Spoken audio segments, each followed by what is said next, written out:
Shankarpally car దోపిడీ కేసును ఛేదించారు పోలీసులు. హైదరాబాద్ శివారు ప్రాంతంలో 4 దొంగలను అరెస్ట్ చేశారు. వారి నుంచి నగదు, ఎయిర్ పిస్టల్ను స్వాధీనం చేసుకున్నారు.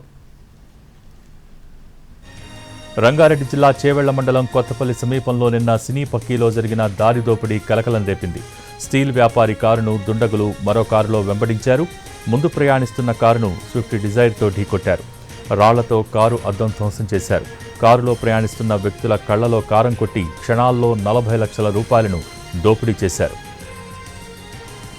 అయితే 40 లక్షల క్యాష్ చోరీ చేసి దొంగలు పారిపోతుండగా వారి కారు అదుపు తప్పి బోల్తా పడింది.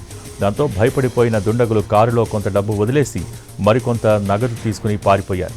బోల్తాపడ్డ కారును పోలీసులు పరిశీలించగా బొమ్మ తుపాకీతో పాటు కత్తి, కారం పొడి ఉన్నట్టు గుర్తించారు.